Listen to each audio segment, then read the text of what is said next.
மத்தேயு 24 அதிகாரம் 1. இயேசு தேவாலயத்தை விட்டு புறப்பட்டு போகையில் அவருடைய சீஷர்கள் தேவாலயத்தின் கட்டடங்களையே அவருக்கு காண்பிக்க அவரிடத்தில் வந்தார்கள். வசனம் 2. இயேசு அவர்களை நோக்கி இவைகளை எல்லாம் பார்க்கிறீர்களே, இவ்விடத்தில் ஒரு கல்லின் மேல் ஒரு கல் இராதபடிக்கு எல்லாம் இடிந்து போகும் என்று மெய்யாகவே உங்களுக்கு சொல்கிறேன் என்றார். வசனம் 3. பின்பு அவர் ஒலிவ மலையில் மேலே உட்கார்ந்து இருக்கையில் சீஷர்கள் அவரிடத்தில் தனித்து வந்து, இவைகள் எப்பொழுது சம்பவிக்கும்? உம்முடைய வருகை உலகத்தின் முடிவுக்கும் அடையாளம் என்ன? எங்களுக்கு சொல்ல வேண்டும் என்றார்கள். வசனம் 4. இயேசு அவர்களுக்கு பிரதியுத்தரமாக, ஒருவனும் உங்கள் வஞ்சியாதபடிக்கு எச்சரிக்கையாயிருங்கள். வசனம் 5. ஏனெனில் அநேகர்கள் வந்து என் நாமத்தை தரித்து கொண்டு நானே கிறிஸ்து என்று சொல்லி அநேகரை வஞ்சிப்பார்கள். வசனம் 6. யுத்தங்களையும் யுத்தங்களின் செய்திகளையும் கேள்விப்படுவீர்கள். கலங்காதபடிக்கு எச்சரிக்கையாருங்கள். இவைகள் எல்லாம் சம்பவிக்க வேண்டியது, ஆனால் முடிவு உடனே வராது. வசனம் 7. ஜனத்துக்கு விரோதமாய் ஜனமும் ராஜ்யத்துக்கு விரோதமாய் ராஜ்யமும் எழும்பும். பஞ்சங்களும் கொள்ளை நோய்களும் பூமி அதிர்ச்சிகளும் பல இடங்களில் உண்டாகும். வசனம் 8.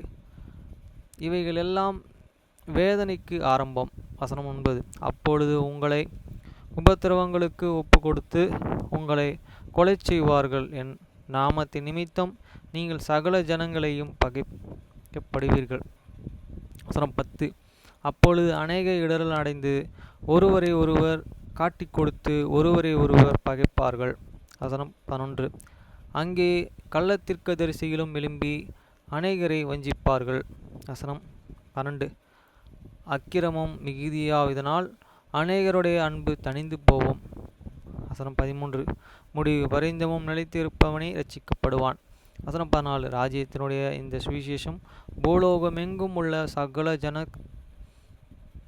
ஜனங்களுக்கும் சாட்சியாக பிரசங்கிக்கப்படும். அப்பொழுது முடிவு வரும். வசனம் 15. மேலும் பாழாக்குகிற அருவருப்பை குறித்து தானியேல் தீர்க்கதரிசி சொல்லியிருக்கிறானே, வாசிக்கிறவன் சிந்திக்க கடவன். நீங்கள் அதை பரிசுத்த ஸ்தலத்தில் நிற்க காணும்பொழுது. வசனம் 16. யூதேயாவில் இருக்கிறவர்கள் மலைகளுக்கு ஓடிப்போக கடவர்கள். வசனம் 17. வீட்டின் மேல் இருக்கிறவன் தன் வீட்டிலே எதையாகிலும் எடுப்பதற்கு இறங்காதிருக்க கடவன். வசனம் 18. வயலில் இருக்கிறவன் தன் வஸ்திரங்களை எடுப்பதற்கு திரும்பாதிருக்க கடவன். வசனம் 19. அந்த நாட்களிலே கர்ப்பவதிக்கு பால் கொடுக்கிறவர்களுக்கும் ஐயோ. வசனம் 20. நீங்கள் ஓடிப்போவதும் மாரிக்காலத்திலாவது ஓய்வு நாளிலாவது சம்பவியாதபடிக்கு வேண்டிக் கொள்ளுங்கள். வசனம் 21. ஏனெனில் உலகம் உண்டான முதல் இது வரைக்கும் சம்பவித்திராததும் இனி மேலும் சம்பவித்தாததுமான மிகுந்த உபத்திரவங்கள் இப்பொழுது உண்டாயிருக்கும். வசனம் 22. அந்த நாட்கள் குறைக்கப்படாதிருந்தால் ஒருவனாகிலும் தப்புவதே இல்லை. தெரிந்து கொள்ளப்பட்டவர்கள் நிமித்தம் அந்த நாட்கள் குறைக்கப்படும். வசனம் 23. அப்பொழுது இதோ கிறிஸ்து அங்கே இருக்கிறார், இதோ இங்கே இருக்கிறார் என்று எவனாகில் சொன்னால் நம்பாதீங்கள். வசனம் 24.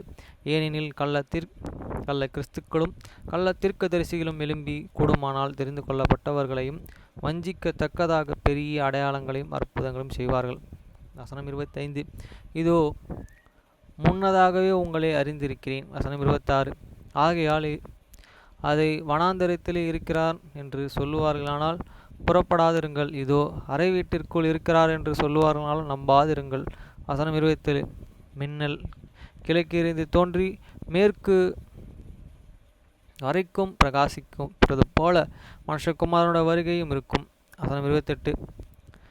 பினவும் அங்கே கழுகுகளும் வந்து கூடும். வசனம் 29. அந்த நாட்கள் உபத்திரவம் முடிந்தவுடனே சூரியன் அந்தகாரப்படும், சந்திரன் ஒளியக்கூடாதிருக்கும், நட்சத்திரங்கள் வானத்திலிருந்து விழும், வானத்தின் சத்துவங்கள் அசைக்கப்படும். வசனம் 30. அப்பொழுது மனுஷகுமாரனுடைய அடையாளம் வானத்தில் காணப்படும். அப்பொழுது மனுஷகுமாரன் வல்லமையோடைய மிகுந்த மகிமையோடும் வானத்தின் மேகங்கள் மேலும் வருகிறதை பூமியில் உள்ள சகல கோத்திரங்களும் கண்டு. 31. வலுவாய் துணிக்கும் எக்கால சத்தத்துடனே அவர் தனது தூதர்களையும் அனுப்புவார். அவர்கள் அவராலே தெரிந்து கொள்ளப்பட்டவர்களை வானத்தின் ஒரு முனை முதற்கொண்டு மறுமுனை மட்டும் 4 திசைகளிலும் இருந்து கூட்டி சேர்ப்பார். 32. அத்தி மரத்தினால் ஒரு ஊமைகளை கற்றுக்கொள்ளுங்கள். அதிலே இலைகளை தோன்றி துளிர்விடும் பொழுது வசந்த காலம் சமீபமாயிற்று என்று அறிவீர்கள். வசனம் 33. அப்படியே இவைகள் எல்லாம் நீங்கி காணும்போது அவர் சமீபமாய் வாசல் அருகே வந்திருக்கிறார் என்று அறியுங்கள். வசனம் 34. இவைகள் எல்லாம் சம்பவிக்கும் முன்னமே இந்த சந்ததி ஒளிந்து போகாது என்றும் மெய்யாகவே உங்களுக்கு சொல்கிறேன். வசனம் 35. வானமும் பூமியும் ஒளிந்து போகும், என் வார்த்தைகளோ ஒளிந்து போவதில்லை. வசனம் 36. அந்த நாட்களையும் இந்த நாளிகையும் நான் பிதா ஒருவர் தவிர மற்ற ஒருவனும் அறியான், பரலோகத்தில் உள்ள தூதர்களும் அறியார்கள். வசனம் 37. நோவாவின் காலத்திலே அப்படி நடந்ததே அப்படியே மனுஷகுமாரன் வருகும் காலத்திலும் நடக்கும். வசனம் 38. அப்படியானால் ஜலப்பிரளயத்திற்கு முன்னே காலத்தில் நோவா பேழைக்குள் பிரவேசிக்கும் நாள் வரைக்கும் ஜனங்கள் புசித்து குடித்து பெண் கொண்டு பெண் எடுத்து கொடுத்தும். வசனம் 39. ஜலப்பிரளயம் வந்து அனைவரையும் வாரிக்கொண்டு போக மட்டும் உணராதிருந்தார்கள். அப்படியே மனுஷகுமாரனும் வருங்காலத்திலும் நடக்கும். வசனம் 40. அப்பொழுது 2 பேர் ஒருவர் வழியில் இருப்பார்கள், ஒருவர் ஏற்றுக்கொள்ளப்படுவார், ஒருவர் கைவிடப்படுவார். வசனம் 41. 2 ஸ்திரீகள் இயந்திரம் அரைத்து கொண்டு இருப்பார்கள், ஒருத்தி ஏற்றுக்கொள்ளப்படுவாள், ஒருத்தி கைவிடப்படுவாள். வசனம் 42.